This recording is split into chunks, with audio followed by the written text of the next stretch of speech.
ত্রয়োদশ নির্বাচনের প্রার্থী তালিকা চূড়ান্ত। 298 আসনে লড়বেন 1967 জন।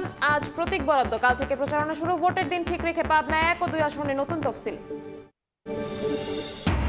ইসির বিরুদ্ধে এবার আইনি লড়াইয়ে প্রার্থিতা হারানো বিএনপির 3 নেতা। অর্ধশত আসনে দাপিয়ে বেড়াচ্ছেন বিদ্রোহীরা। শেষ পর্যন্ত দলের ডাকে সাড়া দেওয়ার আশায় হাইকমান্ড। 2 দশক পর আজ সিলেট যাচ্ছেন তারেক রহমান। কাল মাজার জিয়ারতের পর নির্বাচনী প্রচারণা শুরু। আলিয়া মাদ্রাসা মাঠে জনসভা জনসমুদ্রে রূপ নেয়ার আশা, নেতাকর্মীর উচ্ছ্বাস। সবার আগে বাংলাদেশ স্লোগানে বিএনপি নির্বাচনী ইশতেহার। উন্নয়ন ভাবনায় 31 দফায় মূল শক্তি। দুর্নীতিমুক্ত রাষ্ট্র ও কর্মসংস্থানের অঙ্গীকার জামাত এনসিপির। এবং চরম নৈরাজ্যের পর অবশেষে এলপিজি আমদানিতে গতি। 2 মাসে আসছে 3.5 লাখ মেট্রিক টন। রমজানের আগেই সংকট কেটে যাওয়ার আশা জ্বালানি উপদেষ্টার।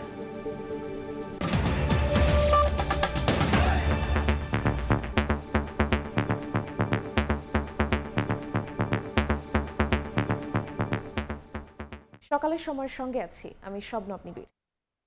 ত্রয়োদশ জাতীয় সংসদ নির্বাচনের লড়াইয়ে 298 আসনে থাকছেন 1967 জন প্রতিদ্বন্দ্বী প্রার্থী।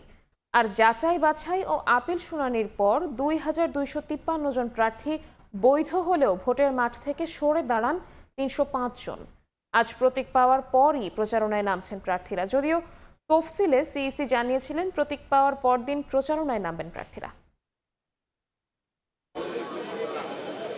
আগামী 12 ফেব্রুয়ারি ত্রয়োদশ জাতীয় সংসদ নির্বাচন ও গণভোট। নির্বাচন কমিশনের তথ্য বলছে 51টি নিবন্ধিত রাজনৈতিক দলের এবং স্বতন্ত্র মিলিয়ে মনোনয়নপত্র জমা দেন 2568 জন। তবে যাচাই বাছাইয়ে রিটার্নিং অফিসার বাতিল করেন 723 জনের মনোনয়ন। পরে রিটার্নিং অফিসারের সিদ্ধান্তের বিরুদ্ধে 645 জন নির্বাচন কমিশনে আপিল করলে 417 জনই প্রার্থিতা ফিরে পান। ফলে বৈধ প্রার্থীর সংখ্যা দাঁড়ায় 2253 জন।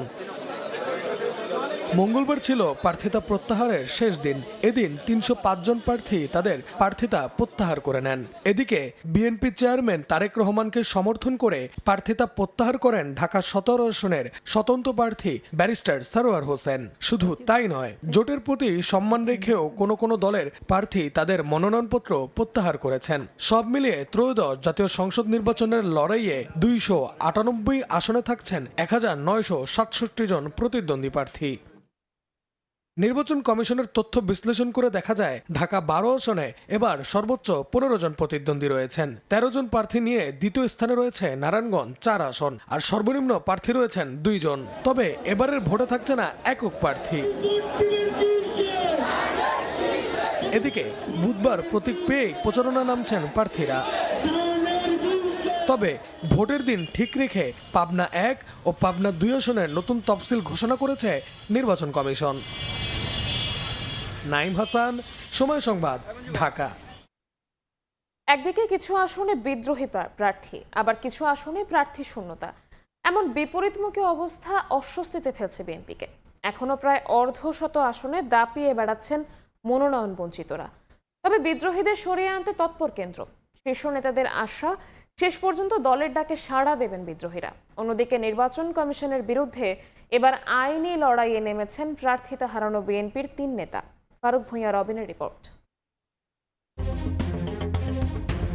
ব্রাহ্মণবাড়িয়া 2 বিএনপি জোটের প্রার্থীর জন্য এই আসনে অস্বস্তির কারণ দলটির সাবেক সংসদ সদস্য রুমিন ফারহানা। দলের সিদ্ধান্ত অমান্য করে নির্বাচন করায় বিএনপি থেকে বহিষ্কৃত হলেও ছাড়েননি ভোটের মাঠ।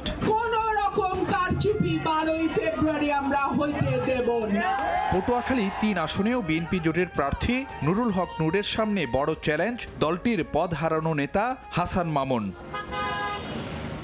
বিএনপি ও তার জোট সঙ্গীদের জন্য নির্বাচনী মাঠে স্বতন্ত্র প্রার্থীরা এমন অস্বস্তির কারণ হয়ে দাঁড়িয়েছেন প্রায় অর্ধশত আসনে। এমনকি আগের নির্বাচনে নোয়াখালী, নারায়ণগঞ্জের মতো জেলায় সুবিধাজনক অবস্থানে থাকলেও এবার ভাবাচ্ছে বিদ্রোহী প্রার্থীরা। এরই মধ্যে অন্তত 10 জনকে দল থেকে বহিষ্কার করা হলেও অবস্থা বদলায়নি। তবে বিএনপির শীর্ষ নেতাদের আশা, শেষ মুহূর্তে দলের ডাকে সাড়া দিয়ে দল সমর্থিত প্রার্থীর সমর্থনে ভোটের মাঠ থেকে সরে দাঁড়াবেন বিদ্রোহীরা। যারাই নির্বাচন করছে এরা তো আমাদের খুব ত্যাগী কর্মী, তাদের মধ্যে ইচ্ছা জাগতেই পারে, সেই জন্য তারা নিজেদেরকে পরীক্ষা করতেই পারে।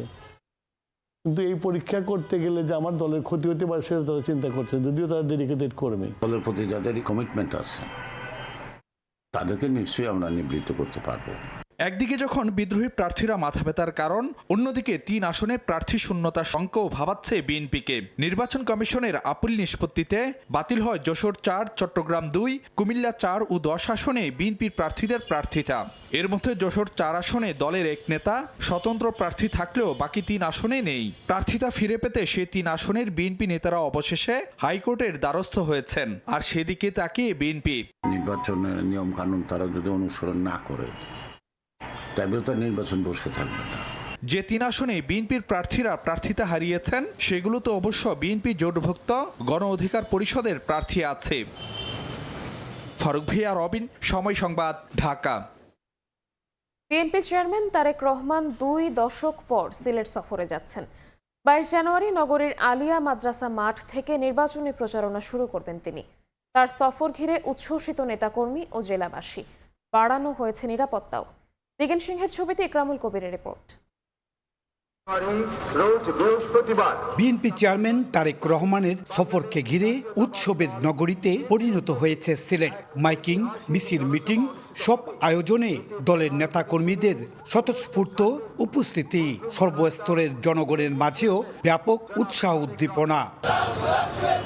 1991 সালে তত্ত্বাবধায়ক সরকার ব্যবস্থা প্রবর্তনের পর থেকে বিএনপি চেয়ারপারসন বেগম খালেদা জিয়া আনুষ্ঠানিকভাবে হযরত শাহজালাল রহমতুল্লাহে আলাইহি এবং হযরত শাহপরান রহমতুল্লাহে আলাইহির মাজার জিয়ারতের মাধ্যমে নির্বাচনী প্রচারণা শুরু করতেন। এরই ধারাবাহিকতায় দলের বর্তমান চেয়ারম্যান তারেক রহমানও সিলেট থেকে শুরু করবেন প্রচারণা। অধীর অপেক্ষায় আগ্রহ নিয়ে বসে রয়েছে তারেক রহমানের পবিত্র মাটি সিলেটে এক নজর দেখার জন্য। জামাইয়ের মুখের একটি কথা শোনার জন্য এবং সত্যকে দেখার জন্য সমস্ত সিলেটে উৎসবে পরিণত হয়েছে। উনি মাজার জিয়ারতের মাধ্যমে উনি এই পবিত্র নগরী মাটি থেকে নির্বাচনী কার্যক্রমগুলো শুরু করবেন, যেটি বেগম খালেদা জিয়া করেছিলেন। দলের চেয়ারম্যানের সফর সফল করার লক্ষ্যে সিলেট জেলা ও মহানগর বিএনপি বিস্তারিত কর্মসূচি জানিয়েছে। তাকে বরণ করতে উন্মুখ হয়ে আছেন জেলাবাসী। আমরা নিরাপত্তা বেষ্টনী দিয়ে নারীদেরকে বসার ব্যবস্থা করা হচ্ছে। ইনশাআল্লাহ সেদিন প্রচুর নারী সমাগম হবে। আমরা প্রত্যাশা করছি স্মরণকালের সর্ববৃহৎ জনসমাবেশ সিলেটে হবে এবং এর মাধ্যমেই সমস্ত বাংলাদেশের নির্বাচনী যেহেতু কার্যক্রম শুরু হবে, আমরা আশা করছি এর প্রতিফলনও সমস্ত বাংলাদেশে ছড়িয়ে যাবে। এদিকে বিএনপি চেয়ারম্যানের সফর নির্বিঘ্ন রাখতে নেওয়া হয়েছে বাড়তি নিরাপত্তা ব্যবস্থা।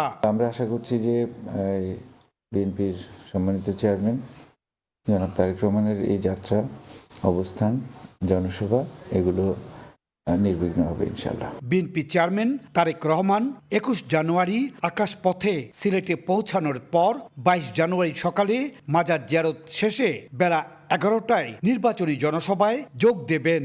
এরপর সড়ক পথে ঢাকা যাওয়ার পথে বেশ কয়েকটি জনসভায় বক্তব্য দেবেন তিনি। বিএনপি চেয়ারম্যান তারেক রহমান এই মঞ্চ থেকেই বৃহস্পতিবার নির্বাচনী প্রচারণা শুরু করবেন এবং এই মঞ্চ থেকেই সিলেট ও সুনামগঞ্জের প্রার্থীদের পরিচয় করিয়ে দিবেন।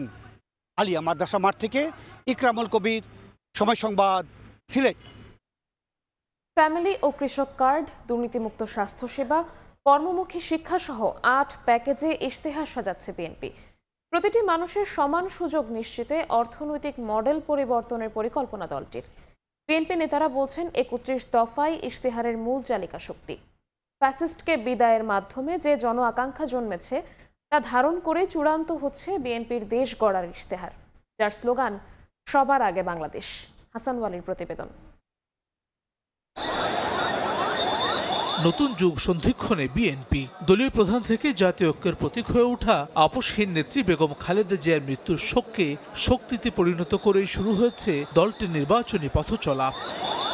তবে এ যাত্রায় দলটির নেতাকর্মীদের মাঝে স্বস্তি। দেশের মাটিতে বিএনপির হাল ধরেছেন তারেক রহমান। দীর্ঘ নির্বাসিত জীবনে দেশ জাতির জন্য আঁকা নানান ভাবনা নিয়ে আলোচনা করছেন নানা শ্রেণী পেশার মানুষদের সঙ্গে। একই সঙ্গে তৈরি হচ্ছে আগামী দিনের রাষ্ট্র পরিচালনার রূপরেখা। We have a plan for the people and for the country. শহীদ রাষ্ট্রপতি জিয়াউর রহমানের 19 দফা, বেগম খালেদা জিয়ার ভিশন 2030-কে ধারণ করে 23 সালে জনগণের সামনে 31 দফা উপস্থাপন করে বিএনপি। ত্রয়োদশ জাতীয় সংসদ নির্বাচন সামনে রেখে সেই 31 দফার আলোকেই 8 প্যাকেজে ইশতেহার সাজাচ্ছে দলটি। ফ্যামিলি ও কৃষক কার্ড, দুর্নীতিমুক্ত স্বাস্থ্যসেবা, কর্মমুখী শিক্ষা, পেশা হিসেবে ক্রিয়াকে প্রতিষ্ঠা, বাসযোগ্য পরিবেশ, দেশব্যাপী কর্মসংস্থান সৃষ্টি ও ধর্মীয় নেতাদের জীবনমান উন্নয়নে একগুচ্ছ পরিকল্পনা দলটির। থাকছে দুর্নীতিমুক্ত বাংলাদেশের অঙ্গীকার। শুধু রাজনীতিতে গণতন্ত্রায়ন না, আমরা অর্থনীতিতে গণতন্ত্রায়নের মাধ্যমে লেভেল প্লেইং ফিল্ড, যাতে প্রতিটি মানুষ অর্থনৈতিক কর্মকাণ্ডের সাথে অংশীদার হতে পারে, অংশীজন হতে পারে, এবং অর্থনীতির সুফল যাতে প্রত্যেকটি নাগরিকের কাছে যায়, এটাকে মাথায় রেখে অনেকগুলো কর্মসূচি নেওয়া হয়েছে। বিএনপি বলছে 31 দফায় ইশতেহারের মূল চালিকা শক্তি। দীর্ঘমেয়াদে সুফল নিশ্চিতে বাজেটের সঠিক ব্যবহারের মধ্য দিয়েই ফ্যামিলি কার্ডের মতো অন্যান্য সেবা নিশ্চিত করবে বিএনপি। 31 দফাতে যা যা দেওয়া আছে সেটাই হবে আমার ইশতেহারের মূল চালিকা শক্তি। সের মধ্যে ফ্যামিলি কার্ড আছে, বেকার ভাতা আছে, স্বাস্থ্য কার্ড আছে, তারপরে কৃষি কার্ড আছে। কোথা থেকে টাকাটা আনবো সেটাও বাজেটের মধ্যেই আছে। সেই টাকাগুলোকে প্রপারলি ইউজ হয় নাই, আমরা এগুলো দিয়ে প্রপারলি ইউজ করব। দেশের প্রতিটি মানুষের জন্য সমান সুযোগ নিশ্চিতে অর্থনৈতিক মডেল পরিবর্তনের পরিকল্পনা বিএনপির। ফ্যাসিস্টকে বিদায় করে মানুষের মনোজগতে যে আকাঙ্ক্ষা জেগেছে তা ধারণ করে ইশতেহার প্রণয়ন করার কথা বলছেন দলটির এই শীর্ষ নেতা। বড় বড় মেগা প্রজেক্ট করে বিদেশি টাকা প্রচার করে পৃষ্ঠপোষকতার মাধ্যমে কিছু লোক বেনিফিট হবে অর্থনীতি থেকে, সেটা আগামীতে করা চলবে না। অর্থনৈতিক মডেলের মধ্যে পরিবর্তন আসবে। স্বৈরাচারকে বিদায় করে মনোজগতে যে পরিবর্তন, যে আকাঙ্ক্ষা জেগেছে, সেটাকে ধারণ করে আমরা এটা পূরণ করার জন্য আমাদের কর্মসূচি নিয়েছি। 22 জানুয়ারি শুরু হবে নির্বাচনী প্রচারণা। এরই মধ্যে উন্মুক্ত করা হবে বিএনপির ইশতেহার, জানিয়ে জনগণের দোরগোড়ায় যাবে ধানের শীষের প্রার্থী এবং নেতাকর্মীরা। হাসান ওয়ালি, সময় সংবাদ, ঢাকা। দুর্নীতিমুক্ত রাষ্ট্র ব্যবস্থা তৈরির লক্ষ্যে নির্বাচনী ইশতেহার সাজাচ্ছে জামাত। মুক্তিযুদ্ধ ও জুলাইয়ের আকাঙ্ক্ষা বাস্তবায়নে থাকবে আলাদা গুরুত্ব। তরুণদের কর্মসংস্থান, নারীর অধিকার ও স্বাস্থ্য খাত নিয়ে বিশেষ উদ্যোগ থাকছে জোটসঙ্গী এনসিপির ইশতেহারে। ফাঁকা প্রতিশ্রুতি নয়, বাস্তবায়নযোগ্য ইশতেহার দিবেন এনসিপি, এমনটাই জানালেন দলের কেন্দ্রীয় কমিটির যুগ্ম আহ্বায়ক ও নির্বাচনী পরিচালনা কমিটির সেক্রেটারি মনিরা শারমিন। নির্বাচন যত এগোচ্ছে ভোটারদের আকৃষ্ট করতে ততই ব্যস্ত সময় পার করছে রাজনৈতিক দলগুলো। ভোটারদের প্রত্যাশা পূরণের রূপরেখা ইশতেহার নিয়ে সব রাজনৈতিক দলই কাজ করে যাচ্ছে। জামায়াতের ইশতেহারে দুর্নীতি শূন্য নতুন বাংলাদেশ বিনির্মাণে সবচেয়ে বেশি গুরুত্ব দেওয়া হচ্ছে। মুক্তিযুদ্ধ ও জুলাইয়ের আকাঙ্ক্ষা বাস্তবায়নে আলাদা গুরুত্ব থাকবে বলে জানান জামায়াতে ইসলামের সহকারী সেক্রেটারি জেনারেল মাওলানা আব্দুল হালিম। সব মানুষের মধ্যে আকাঙ্ক্ষা যে না, আমরা দুর্নীতি ছাড়া দেশ সমাজ করতে পারবো। তো এই বিষয়টার জন্য অনেক সামাজিক কর্মসূচি আছে, রাষ্ট্রীয় কর্মসূচি আছে, এগুলো আমাদের ইশতেহারে থাকবে। যে ধর্মের যে দলের হই না কেন, কিন্তু জাতিগত পরিচয় একটা। তা আমরা শিক্ষাটাকে নৈতিক এবং কর্মসংস্থানমুখী করতে চাই। স্বাধীন ও নিরপেক্ষ বিচার ব্যবস্থা প্রবর্তনে দলটি নিজেদের ভাবনা তুলে ধরবে ইশতেহারে। নারী অধিকার রক্ষায় জামাতের অবস্থান সম্পর্কে ইশতেহারে পরিষ্কার ধারণা দেওয়া হবে বলেও জানান তিনি। নারীদের অধিকার, সম্মান এবং মর্যাদা, নিরাপত্তা এই থাকবে। ক্ষমতা প্রয়োগ এবং বিচারপতি নিয়োগ, এসব ক্ষেত্রে দলীয় দৃষ্টিভঙ্গি থাকবে না। সে যে দলের হোক, যে ধর্মের হোক, যে বর্ণের হোক, আমরা এটা নিশ্চিত করার বিষয়টা আমাদের ইশতেহারে আসবে। এদিকে জামাতের জোটসঙ্গী এনসিপি কাজ করছে আলাদা ইশতেহার নিয়ে, যার ভিত্তি হবে স্বনির্ভরতা, সুশাসন, সংস্কার ও সার্বভৌমত্বকে মূল লক্ষ্য করে বেশ কিছু পরিকল্পনার কথা জানালেন এনসিপির নির্বাচনী পরিচালনা কমিটির সেক্রেটারি মনিরা শারমিন। তরুণদের কর্মসংস্থান, নারীর অধিকার ও স্বাস্থ্য খাত নিয়ে রয়েছে এনসিপির বিশেষ পরিকল্পনা। এটি যখন নির্বাচনী জোট, সুতরাং নির্বাচন শেষ হওয়ার পরে এই প্রত্যেকটি দলগুলো কিন্তু তার দলীয় যে ইশতেহার, সেই ইশতেহার অনুযায়ী কিন্তু কাজ করবে। সাংবিধানিক এবং সংবিধিবদ্ধ প্রতিষ্ঠানগুলো, সেগুলোর যে প্রাতিষ্ঠানিক দলীয়করণ, এই দলীয়করণের বিরুদ্ধে সবসময় এনসিপি তার সোচ্চার কণ্ঠ অব্যাহত রাখবে। পিতৃকালীন ছুটিও দিতে হবে এবং সেটি হচ্ছে 1 মাস। এবং এই জায়গা থেকে নারীদের আসলে আমরা মনে করি না যে আসলে কর্মঘণ্টা কমিয়ে নারীর ক্ষমতায়ন সম্ভব। একটি বিশেষ রাজনৈতিক দল ফাঁকা প্রতিশ্রুতি দিচ্ছে এমন অভিযোগ করে বলেন, বাস্তবায়নযোগ্য ইশতেহার দিবে এনসিপি, যাতে থাকবে জবাবদিহিতাও। কতটা বাস্তবসম্মত আমি জানি না, কিন্তু আমার কাছে মনে হয় যে তারা আসলে ওই ফাঁকা প্রতিশ্রুতির মধ্যেই এখনো আছে। আমরা যাতে 5টা বছর পরে জনগণকে আমরা ফেস করতে পারি এবং আমরা বলতে পারি যে এই আমি ইশতেহার দিয়েছিলাম, আমি এতটুকু পূরণ করতে পারলাম, এই জবাবদিহিতার জায়গাটাই কিন্তু আমরা নিশ্চিত করতে চাই। জোটের সিদ্ধান্ত শুধুমাত্র নির্বাচন কেন্দ্রিক এমনটি আবারও জানিয়ে দিয়ে বলেন, নির্বাচনের ফলাফল যাই হোক, এনসিপি কাজ করবে তার নিজস্ব মধ্যপন্থী রাজনৈতিক ধারায়। শাবাব ওয়াসি, সময় সংবাদ, ঢাকা। জুলাই অভ্যুত্থানে আওয়ামী লীগ সরকার পতনের পর অন্তর্বর্তী সরকারের 1.5 বছর পেরিয়ে গেলেও বগুড়ায় আইন শৃঙ্খলা পরিস্থিতি এখনও অস্থিতিশীল। জেলা জুড়ে প্রায় খুন ও সহিংসতার ঘটনা ঘটছে।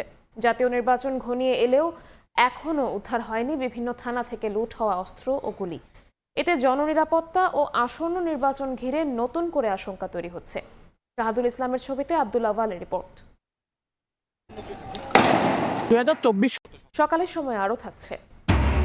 চট্টগ্রাম বন্দরে গাড়ি ছাড়ে রেকর্ড, 6 মাসে 6,500-এর বেশি যানবাহন খালাস, 1200 কোটি টাকা রাজস্ব আদায়। নির্বাচনের আগে চাহিদা বাড়াই কারণ বলছেন ব্যবসায়ীরা।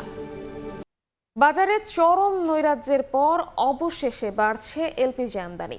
চলতি মাসে 12টি প্রতিষ্ঠান 1,67,000 ও আগামী মাসে 1,84,000 মেট্রিক টন এলপি গ্যাস আমদানির লক্ষ্য ঠিক করেছে। সব মিলিয়ে 2 মাসে দেশে আসবে 3.5 লাখ মেট্রিক টন এলপিজি। আর এতে রমজানের আগেই বাজারে স্থিতিশীলতা ফিরবে বলে আশাবাদী জ্বালানি উপদেষ্টা। ফারুক ভূঁইয়া, রবিনের রিপোর্ট। 12 কেজি সিলিন্ডারের দাম 1306 টাকা, অথচ বিক্রি হচ্ছে 2 থেকে 2,500 টাকায়। তারপরও দোকানে দোকানে সাঁটানো এলপি গ্যাস না থাকার নোটিশ। গত মাসের শেষ সপ্তাহ থেকে নজিরবিহীন এমন নৈরাজ্য চলছে বাজারে। ফলে চরম ভোগান্তি পোহাচ্ছেন রান্নাঘর থেকে যানবাহন সব খাতের ভোক্তারা। সংকট চরম আকার ধারণ করলে এলপিজি আমদানিতে ঋণ সুবিধা বাড়ানো, ভ্যাট ট্যাক্স কমানো, রাষ্ট্রায়ত্ত সংস্থা বিপিসিকে আমদানির অনুমতি সহ বেশ কিছু পদক্ষেপ নেওয়া হয়। এলপি গ্যাস আমদানিকারকদের সঙ্গে বৈঠকও করেন জ্বালানি উপদেষ্টা। নীতিগত কিছু সিদ্ধান্তের ফলে স্থবিরতা কাটিয়ে আবারও বাড়ছে এলপিজি আমদানির হার। আমদানিকারকরা জানাচ্ছেন, পরিস্থিতি অনুকূলে থাকলে চলতি মাসে 1,67,600 মেট্রিক টন এলপিজি আমদানি করতে পারবে 12টি প্রতিষ্ঠান। আর আগামী মাসে আমদানির লক্ষ্য 1,84,000 মেট্রিক টন, যা সর্বোচ্চ চাহিদার তুলনায় 34,000 মেট্রিক টন বেশি। প্রত্যেকটা মেম্বার ওয়ার্ক করছে এবং কিছু জাহাজ অলরেডি অন দ্য প্রসেস। বাংলাদেশের প্রাইভেট সেক্টর কিন্তু অনেক বেশি অ্যাক্টিভ, এলপিজিকে বাজারে স্বল্পতা দেখতে চায় না এবং আগামীতে খুব শীঘ্রই আপনি দেখতে পারবেন যে এলপিজি সরবরাহ নিরবিচ্ছিন্ন এবং নিশ্চিত সরবরাহ চলে এসছে। জ্বালানি উপদেষ্টার আশা, আমদানি বাড়ায় স্থিতিশীলতা ফিরবে বাজারে, রোজার আগেই কাটবে সংকট।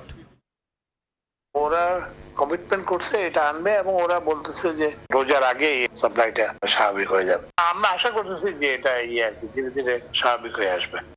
বর্তমানে এলপি গ্যাসের মাসিক চাহিদা ধরা হয় 1,20,000 মেট্রিক টন থেকে 1.5 লাখ মেট্রিক টন। ফারুক ভূঁইয়া, রবিন, সময় সংবাদ, ঢাকা। 4 দশক ধরে শুধু প্রতিশ্রুতি শুনে আসছে নওগাঁবাসী। শহরকে যানজটমুক্ত করতে 4 লেন সড়ক, সামান্য বৃষ্টিতেই জলাবদ্ধতা নিরসনে কার্যকর ড্রেনেজ ব্যবস্থা এবং গাঁজা সোসাইটির শত কোটি টাকার সম্পদ কাজে লাগিয়ে আধুনিক শহর গড়ার আশ্বাস দিয়ে আসছেন রাজনৈতিক নেতারা। তবে প্রতিবারই সেই আশ্বাস রয়ে গেছে কথার মধ্যেই সীমাবদ্ধ। ভোট এলেই প্রতিশ্রুতির ফুলঝুরি, ভোট গেলেই নীরবতা। এবার আর শুধু কথার জাদুতে বিভ্রান্ত হতে চান না ভোটাররা। তারা বলছেন, প্রতিশ্রুতি নয়, দক্ষতা ও বাস্তবায়নের সক্ষমতা দেখেই তারা নেতা নির্বাচন করবেন। এমআর রকির রিপোর্ট, ছবি তুলেছেন রকিবুল ইসলাম। ছোট যমুনা নদীর 2 তীরে গড়ে ওঠা নওগাঁ শহর একসময় ছিল জেলার অন্যতম অর্থনৈতিক কেন্দ্র। গাঁজা চাষ, সংরক্ষণ, বিপণন ও প্রক্রিয়াজাতকরণকে ঘিরে শহর ও আশপাশে গড়ে উঠেছিল বহু স্থাপনা। 1985 সালে গাঁজা উৎপাদন ও বিপণন নিষিদ্ধ হলে গাঁজা সমবায় সমিতি ও গাঁজা সোসাইটির নিয়ন্ত্রণাধীন শত কোটি টাকার সম্পত্তি ধীরে ধীরে নামে বেনামে বেদখল ও বেহাত হয়ে যায়।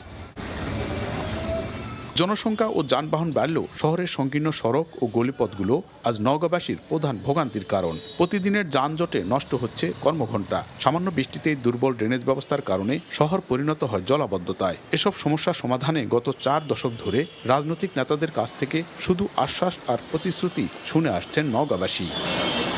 নানা সংকটের বেড়াজালে আবদ্ধ নওগাঁ শহরের মানুষ ভোটের মাঠে এবার প্রতিশ্রুতি নয়, বাস্তবায়নে দৃঢ় অঙ্গীকার চান। পরিকল্পিত নগর উন্নয়নের আওতায় শহরে 4 লেন সড়ক বাস্তবায়ন, সড়ক ও দুর্বল ড্রেনেজ ব্যবস্থা সংস্কার, আর শহরে ছড়িয়ে থাকা গাজা সোসাইটির শত কোটি টাকার বেহাত সম্পদ পুনরুদ্ধারই ভোটের মাঠে টার্নিং পয়েন্ট। আমাদের নওগাঁতে ড্রেনেজ ব্যবস্থাপনা এত খারাপ যে সামান্য কিছুক্ষণ বৃষ্টি হলে শহরের কেন্দ্র যে মুক্তির মোড় যেখানে আমরা দাঁড়িয়ে আছি এই রাস্তাটাও ডুবে যায়। যানজট যা নিরসন করতে পারে, অত্যন্ত রাস্তাঘাটে যানজট, মানুষ হাঁটাফেরা মানে চলাফেরা করা অসম্ভব হয়ে যায়। এই রাস্তাটা উন্নয়ন করার জন্য একনেকে বারবার পাশ হয়েছে, কিন্তু পাশ হলে কি ওইভাবে পড়েছিল। সংসদ নির্বাচনে যারা আসবেন নওগাঁবাসীর চাওয়া পাওয়াকে পূরণ করবে। রাজনৈতিক সদিচ্ছার অভাবে দশকের পর দশক ধরে উন্নয়ন থেকে বঞ্চিত নওগাঁ শহর। তবে এবার যোগ্য নেতৃত্বের হাত ধরে এই ভোগান্তি লাঘবের আশায় বুক বাঁধছেন সচেতন মহল। বহু নেতৃত্ব আসছে, তারা প্রতিশ্রুতি দিয়েছে নওগাঁর সার্বিক উন্নয়নে তারা কোনো কাজ করে। আগামী দিনে যেই আসুক তারা মেগা প্রকল্প তৈরি করে নওগাঁর উন্নয়ন করে, সেটাই আমরা প্রত্যাশা করি। 4 লেন বাস্তবায়নে 2016 সালে 1600 কোটি টাকার একটি প্রকল্প অনুমোদনের প্রস্তাব দেওয়া হলেও সেটি এখন মন্ত্রণালয়ে লাল ফিতায় বন্দী। আর আধুনিক শহর গড়তে নেওয়া 90 কোটি টাকার আরেকটি প্রকল্প কাগজে সীমাবদ্ধ রয়েছে বলে জানিয়েছেন সংশ্লিষ্ট দপ্তরগুলো। 12টি ইউনিয়ন ও 54টি মহল্লা নিয়ে গঠিত নওগাঁ সদর 5 আসন। এই আসনে মোট ভোটার সংখ্যা 3,63,030 জন। এমআর রকি, সময় সংবাদ, নওগাঁ। চলতি বছর পোশাক শ্রমিকদের মজুরি বৃদ্ধি নিয়ে দেখা দিয়েছে ধোঁয়াশা। কারণ হিসেবে কি হারে বাড়বে এর স্পষ্ট ব্যাখ্যা না থাকাকে দায়ী করছেন শিল্প মালিকরা। তবে এ নিয়ে কোনো সংশয় থাকার কারণ নেই বলে দাবি শ্রমিক নেতাদের। এর আগে বাড়ানো মজুরিও সব শ্রমিক এখনো পাচ্ছেন না বলেও তাদের অভিযোগ। জোর করে মজুরি বাড়ালে মূল্যস্ফীতি আরও উস্কে যেতে পারে, এমন আশঙ্কা থেকে বিকল্প হিসেবে সামাজিক সুরক্ষার আওতা বাড়ানোর পরামর্শ বিশ্লেষকদের। এমএস আরেফিনের রিপোর্ট। 2024-এর জুলাই অভ্যুত্থানের পর শিল্পাঞ্চলে শ্রম অসন্তোষের মুখে ত্রিপক্ষীয় বৈঠকে 18 দফা সমঝোতায় পৌঁছায় শ্রমিক, মালিক ও সরকার।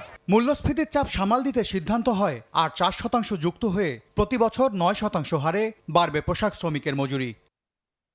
এরপর গেল বছরের 17 নভেম্বর জারি করা এক প্রজ্ঞাপনে জানানো হয় 5 বছর নয় 3 বছর পর পর বাড়বে ন্যূনতম মজুরি। সে হিসাবে এবছরই তৈরি পোশাক সহ 13 খাতে বেতন বৃদ্ধির কথা। এই যে 9% বৃদ্ধি, এটা সম্পূর্ণ একটা অন্যায়ভাবে করা হচ্ছে আমাদের উপরে। আমাদের সক্ষমতা আছে কিনা সেটি কিন্তু যাচাই করা হয়নি। আমরা শ্রমিক হয়ে যাব, তাদেরকে আমরা উদ্যোক্তা বানা দেবো ইনশাআল্লাহ। শিল্প মালিকদের দাবি, বিনিয়োগ ও রপ্তানি মন্দার মধ্যেও বর্তমান মজুরি কাঠামো মতো বেতন বাড়াচ্ছেন তারা। যদিও কিভাবে বাড়বে এর স্পষ্ট ব্যাখ্যা না থাকায় নতুন করে সর্বনিম্ন মজুরি নির্ধারণ নিয়ে দেখা দিয়েছে ধোঁয়াশা। 9%-এর ব্যাপারটিতে কোনো ধরনের ডিরেক্ট নির্দেশনা নাই, কিন্তু যেহেতু ওই একটা ইন্টারিম এগ্রিমেন্ট আমাদের সাইন হয়েছিল শ্রম মন্ত্রণালয় এবং ট্রাইপার্টাইট, মালিক, শ্রম মন্ত্রণালয় এবং ট্রেড ইউনিয়নদের মধ্যে, আমাদের কিন্তু 9% হারই এটি বৃদ্ধি করতে হয়েছে। নির্বাচনের পরে যখন জনপ্রতিনিধিরা ক্ষমতা আসবে, জনবান্ধব সরকার যখন হবে, গণতান্ত্রিক সরকার যখন হবে, আমার দৃঢ় বিশ্বাস সামনের সরকার সবকিছু বিচার বিশ্লেষণ করে এই শ্রমিকদের মজুরি পুনর্নির্ধারণ করবে। তবে কোনো সংশয় দেখছেন না শ্রমিক নেতারা, বরং তাদের অভিযোগ 2013 সালের ডিসেম্বরে নির্ধারিত মজুরি এখনও বাস্তবায়ন করেনি অনেক প্রতিষ্ঠান। এখনো পর্যন্ত যেমন ছোট কারখানা এবং মাঝারি মানের কিছু কারখানা এই 9% তারা বাস্তবায়ন করছে না।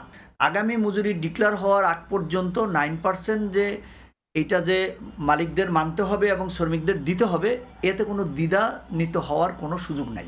একদিকে ক্রয়াদেশ খরা, অন্যদিকে জ্বালানি সংকটে বাড়ছে উৎপাদন খরচ। এ অবস্থায় সুস্পষ্ট নীতিকৌশল ছাড়া মজুরি বাড়ানো হলে পুরো শিল্প আরও চাপে পড়বে বলে মনে করেন শিল্প উদ্যোক্তারা। 6 মাস ধরে যখন একটা সেক্টর মাইনাসে থাকে তখন সেখানে তো চাপ দেওয়ার কোনো পসিবিলিটি থাকে না। ক্যাম্বোডিয়া গত 2 বছর 1%, অ্যারাউন্ড 1%-এর মধ্যে তার ইনক্রিমেন্ট, আমার এখানে 9% করে। আমি তো আমার কম্পিটিশনের সক্ষমতাটা হারাচ্ছি। মূল্যস্ফীতি সামাল দিতে গিয়ে জোর করে মজুরি বাড়ালে উল্টো মূল্যস্ফীতিকেই উস্কে দেবে বলে মত বিশ্লেষকদের। এই মুহূর্তে কস্ট পুশ ইনফ্লেশনের দিকে না গিয়ে সরকার যদি তার রেশনালাইজেশন করে যে সমস্ত সোশ্যাল প্রোটেকশন রয়েছে সেই সমস্ত জায়গাগুলো যদি এই প্রান্তিক জনগোষ্ঠী পায়, তাহলেই কিন্তু তাদের অনেকটা উপকার হয়। তৈরি পোশাক শিল্পের বেতন বৃদ্ধি নিয়ে শ্রমিক মালিক আলোচনার টেবিল সরগরম হলেও অন্য 12 খাতের মজুরি বৃদ্ধি নিয়ে এখনো শুরু হয়নি কোনো আলোচনা। MS আরেফিন, সময় সংবাদ, ঢাকা।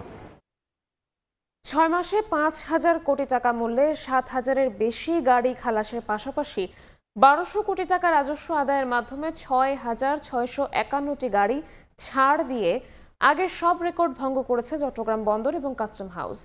নির্বাচনের আগ মুহূর্তে চাহিদা বেড়ে যাওয়ায় গাড়ি আমদানি এবং ডেলিভারি দুটোই বেড়েছে বলে মনে করছেন ব্যবসায়ীরা। শাখাউত টিপুর ক্যামেরায় বিস্তারিত জানাচ্ছেন কমল দে।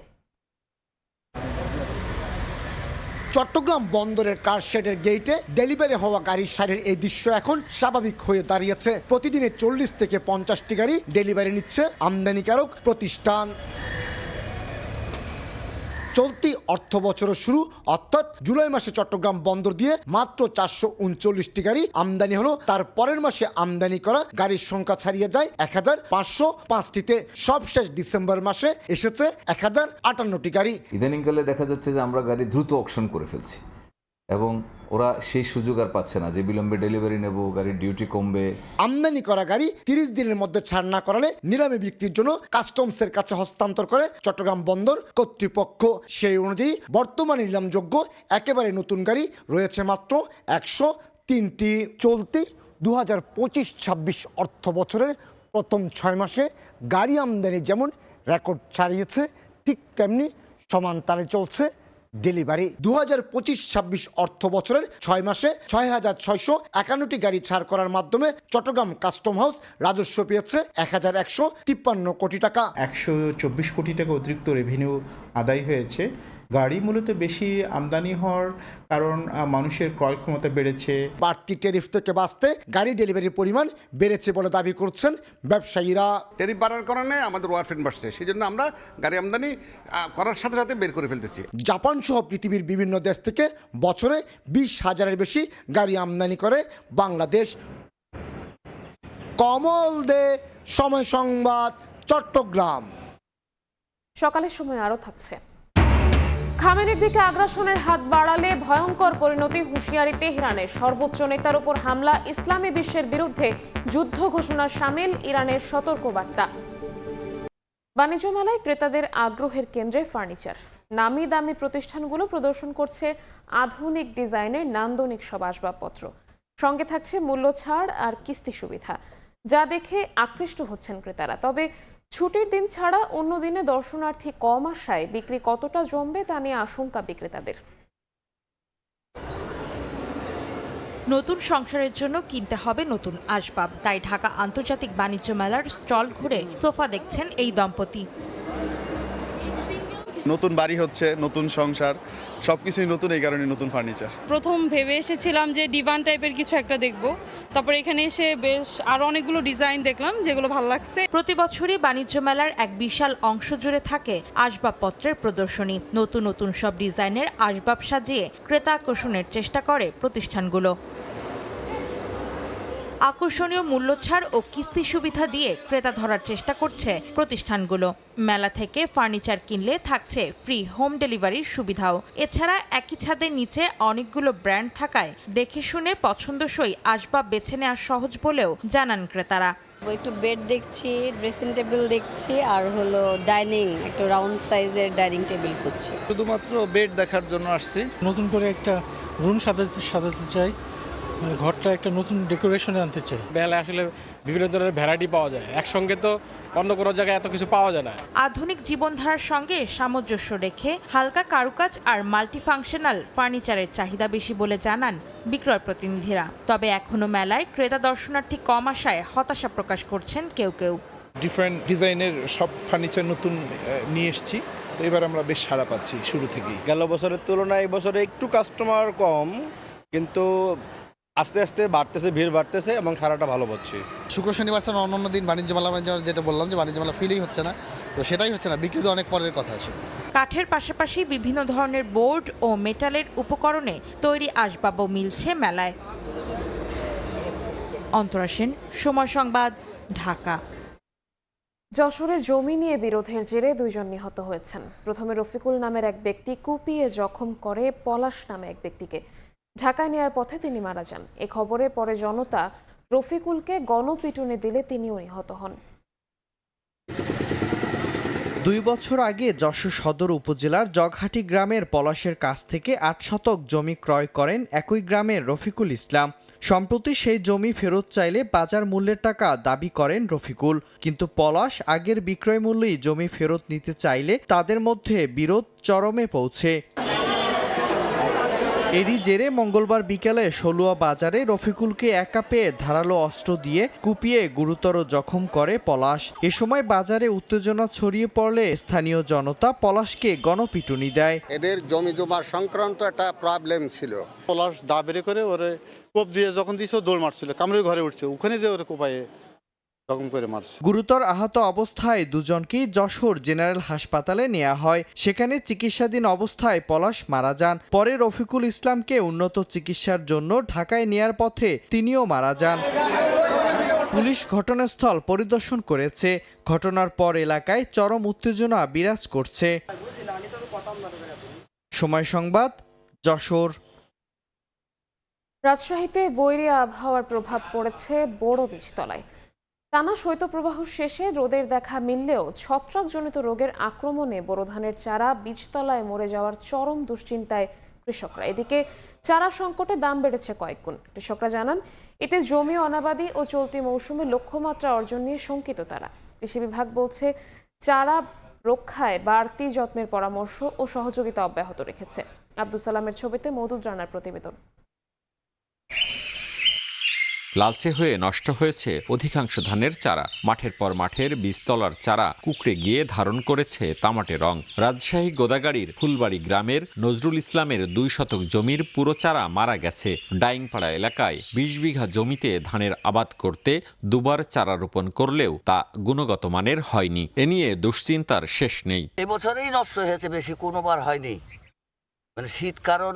কৃষকেরা বলছেন, ডিসেম্বরের শেষ ভাগ থেকে জানুয়ারির মাঝামাঝি রাজশাহী অঞ্চলে ছিল টানা শৈত্যপ্রবাহে হাড় কাঁপানো শীত, সঙ্গে ঘন কুয়াশা। এতেই নষ্ট হয়েছে বোরো ধানের চারা। তাদের দাবি, বীজতলা পলিথিন দিয়ে ঢেকে ওষুধ স্প্রে এবং নতুন করে রোপণ করেও সুফল মেলেনি। ফলে দেখা দিয়েছে তীব্র চারা সংকট। বীজ এত গ্রিনজিল, কমলাস আরও অন্যান্য সংকটের কারণে চারার দাম বেড়েছে কয়েক গুণ। অনেকে বাড়তি খরচে নতুন করে রোপণ করলেও তা প্রয়োজনের তুলনায় কম। এতে জমি অনাবাদি থাকার শঙ্কা কৃষকদের। ধান বাড়ার কারণ হলো বীজ মারা গেছে, চারা মারা গেছে, তার নেই। কৃষকরা ঠিক মতো চারা পাচ্ছে না, দাম বেশি, অনেকে কিনতে পারছে না। চারার দাম এখন, চারা তো টাকা দিয়ে কিনলেও পাচ্ছি না চারা। কৃষি কর্মকর্তাদের দাবি, তাদের পরামর্শ ও সহযোগিতায় খুব বেশি ক্ষতি হবে না কৃষকের। আশা করা যায় যে সমস্যাটা একটু হয়েছে, তো এটা খুব একটা বড় যে আমাদের যে লক্ষ্যমাত্রা সেটা অর্জনে এতটা সমস্যা হবে না। কৃষি বিভাগ জানিয়েছে, রাজশাহীতে ৩,450 হেক্টর জমিতে চারা উৎপাদনের লক্ষ্যমাত্রা থাকলেও বীজতলা রয়েছে 3,000 হেক্টর জমিতে। বরেন্দ্র অঞ্চলে পানি সংকটের কারণে বোরো চাষ নিরুৎসাহিত করা হচ্ছে বলেও দাবি কর্মকর্তাদের। মওদুদ রানা, সময় সংবাদ, রাজশাহী। চলতি মৌসুমে আবহাওয়া অনুকূলে থাকায় রেকর্ড পরিমাণ সরিষার ফলন হয়েছে সিরাজগঞ্জে। অন্যদিকে সরিষা ফুল থেকে মধু সংগ্রহ করতে জেলার বিভিন্ন প্রান্তে মৌ বাক্স বসিয়েছেন মৌখামারিরা। তেল ও মধু মিলিয়ে এবার প্রায় 1100 কোটি টাকার বাণিজ্যের আশা করছে কৃষি বিভাগ। রিঙ্কু কুণ্ডুর রিপোর্ট, ছবি তুলেছেন অমৃত সেন।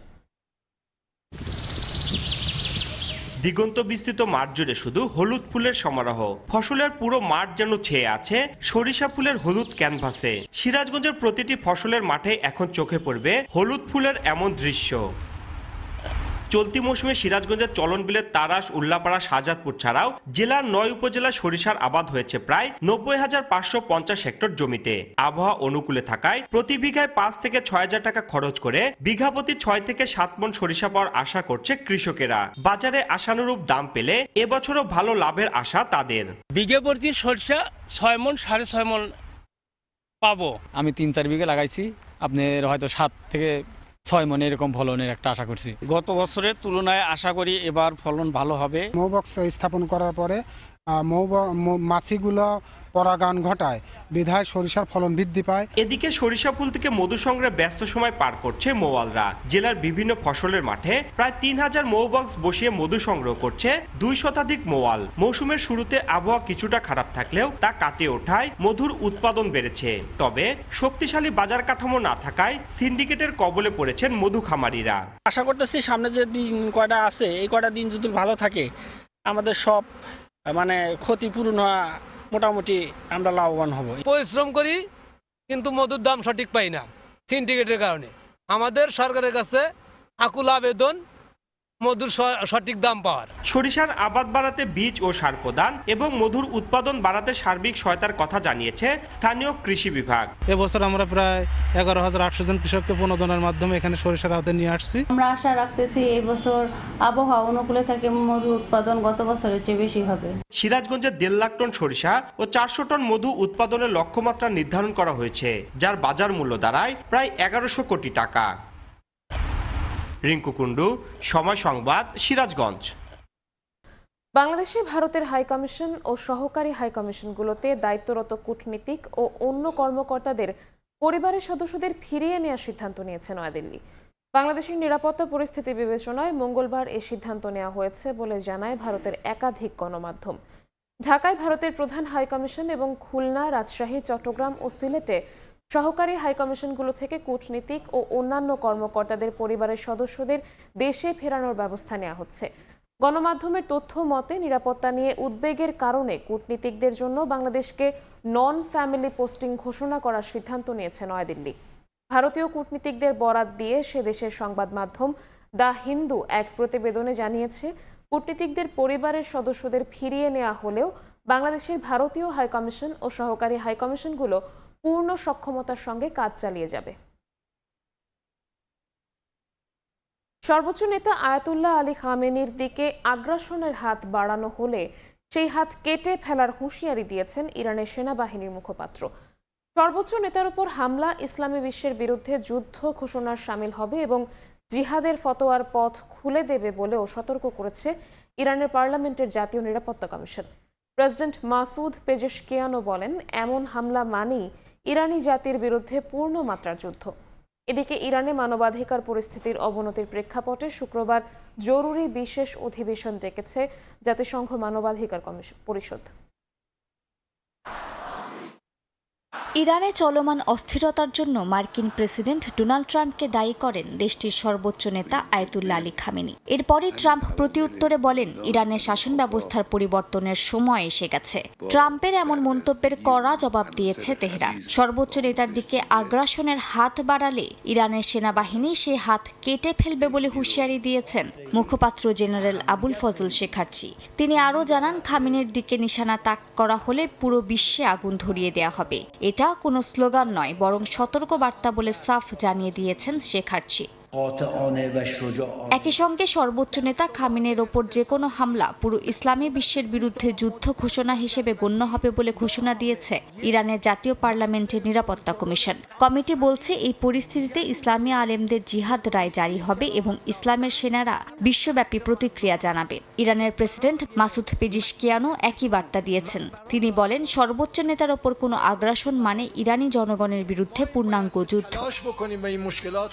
ইরানে মানবাধিকার পরিস্থিতির অবনতির প্রেক্ষাপটে শুক্রবার জরুরি বিশেষ অধিবেশন ডেকেছে জাতিসংঘ মানবাধিকার পরিষদ। ব্রিটেন, জার্মানি, আইসল্যান্ড, মলদোভা ও নর্থ মেসিডোনিয়ার অনুরোধে এই অধিবেশন আহ্বান করা হয়। পরিষদের সভাপতির কাছে পাঠানো চিঠিতে 5 দেশ বিশ্বাসযোগ্য প্রতিবেদন উদ্ধৃত করে দেশ জুড়ে সহিংসতা, বিক্ষোভকারীদের উপর দমন-পীড়ন এবং আন্তর্জাতিক মানবাধিকার আইনের লঙ্ঘনের অভিযোগ তোলে। এদিকে যুক্তরাষ্ট্রের হুমকি সত্ত্বেও ইরানের সঙ্গে বাণিজ্য চালিয়ে যাওয়ার ঘোষণা দিয়েছে রাশিয়া। রুশ পররাষ্ট্রমন্ত্রী সার্গেই ল্যাভরভ জানিয়েছেন, তেহরানের সঙ্গে বাণিজ্য বন্ধ করে দেওয়ার কোনো কারণ দেখছে না মস্কো। মালিহা সুহরওয়ার্দী, সময় সংবাদ। এ পর্যায়ে শীর্ষ সংবাদগুলো জানিয়ে দিচ্ছি আরও একবার। ত্রয়োদশ নির্বাচনের প্রার্থী তালিকা চূড়ান্ত। 298 আসনে লড়বেন 1967 জন। আজ প্রতীক বরাদ্দ, কাল থেকে প্রচারণা শুরু। ভোটের দিন ঠিক রেখে পাবনা 1 ও 2 আসনে নতুন তফসিল। ইসির বিরুদ্ধে এবার আইনি লড়াইয়ে প্রার্থিতা হারানো বিএনপির ৩ নেতা। অর্ধশত আসনে দাপিয়ে বেড়াচ্ছেন বিদ্রোহীরা। শেষ পর্যন্ত দলের ডাকে সাড়া দেওয়ার আশায় হাইকমান্ড। এবং 2 দশক পর আজ সিলেট যাচ্ছেন তারেক রহমান। কাল মাজার জিয়ারতের পর নির্বাচনী প্রচারণা শুরু। আলিয়া মাদ্রাসা মাঠের জনসভা জনসমুদ্রে রূপ নেয়ার আশা, নেতাকর্মীদের উচ্ছ্বাস।